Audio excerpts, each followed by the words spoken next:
आप देख रहे हैं आखिरी चीख शिवा के साथ। तो चलिए बढ़ते हैं आज की कहानी की ओर।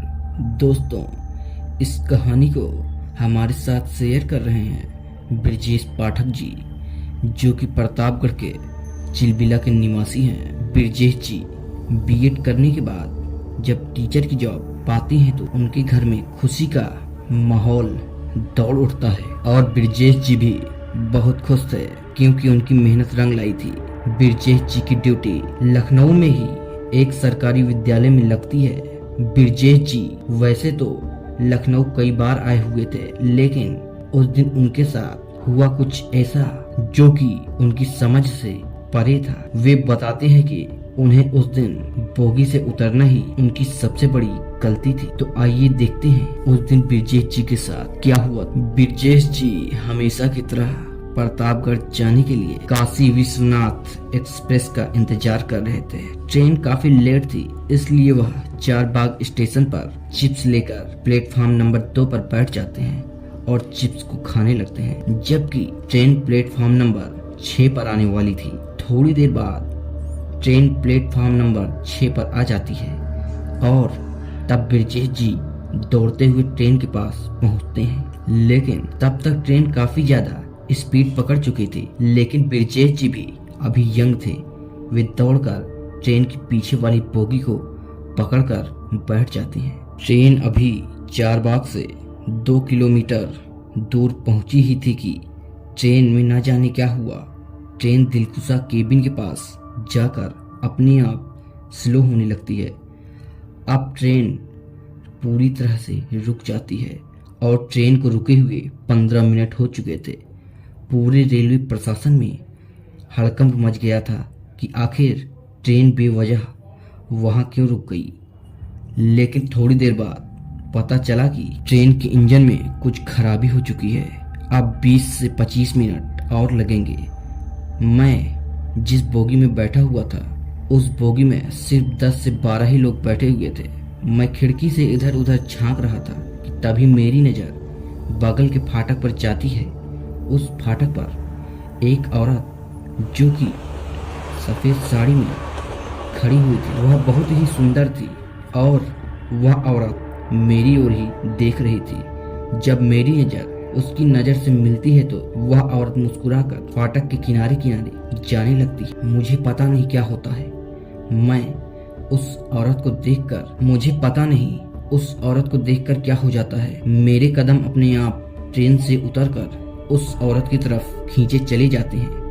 मैं उस औरत के पीछे पीछे एक बाउंड्री के पास जाता हूँ, लेकिन अचंभे की बात यह थी कि वह औरत उस बाउंड्री के पास जाकर गायब हो जाती है और जब मैं उस बाउंड्री के पार देखता हूँ तो वह औरत उस बाउंड्री के अंदर होती है, लेकिन उस बाउंड्री पर कोई दरवाजा भी नहीं लगा हुआ था। न जाने कैसे वह सुंदर औरत उस बाउंड्री के अंदर चली गई थी। मैं वहीं पर खड़ा होकर उस औरत को देख रहा था कि तभी उस औरत ने मुझे इशारा किया। मैं उस बाउंड्री को पार करके अंदर चला जाता हूँ। वह औरत अब थोड़ी और आगे जाती है।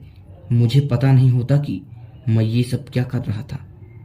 मुझे याद भी नहीं होता कि मेरी ट्रेन भी अब जा रही थी, क्योंकि मेरी ट्रेन छूट चुकी थी। मैं उस औरत को देख ही रहा था कि अचानक से वह औरत वहां से गायब हो जाती है। अब मुझे होश आता है तो मेरी आंखें फटी की फटी रह जाती हैं, क्योंकि मैं किसी बाग के अंदर नहीं बल्कि एक कब्रिस्तान के अंदर खड़ा होता हूँ। और मैं जिस स्थान पर खड़ा था वह एक कब्रिस्तान ही थी और जो कि अभी आज की आज ताजी लग रही थी। मैं उस जगह से अपने पाँव को हटाने लगता हूँ, लेकिन अब मेरा पाँव उस जगह से हटने की जगह अपने आप उसी में धंसने लगता है और मेरे पाँव में जलन भी होने लगती है। मैं इधर उधर अपना हाथ झिटक रहा था, तभी मेरे कानों में किसी के हंसने की आवाज सुनाई पड़ती है। मैं चारों ओर जब देखता हूँ तो वहां पर कोई नहीं होता, लेकिन मैं डर के मारे मरा जा रहा था। मेरे हाथ पांव कांपने लगे थे।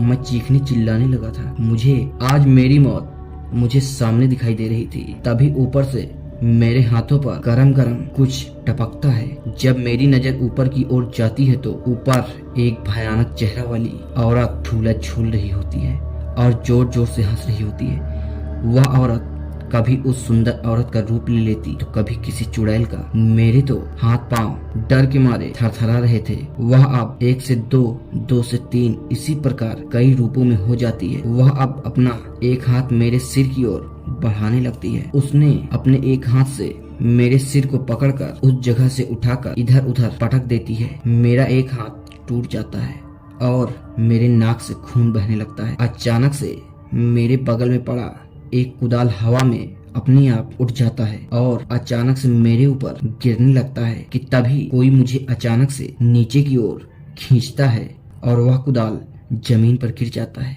और मैं बेहोश हो जाता हूँ। जब मेरी नजर खुलती है तो अब सब कुछ नॉर्मल हो चुका था। मैं जब उठकर सामने देखता हूँ तो उस जगह पर उस कब्रिस्तान का रखवाला खड़ा होता है और जब मैं उस रखवाले को अपने साथ घटित इस घटना के बारे में बताता हूँ तो वह बोलता है कि वह औरत कोई और नहीं बल्कि इसी कब्रिस्तान में दफन एक राज है।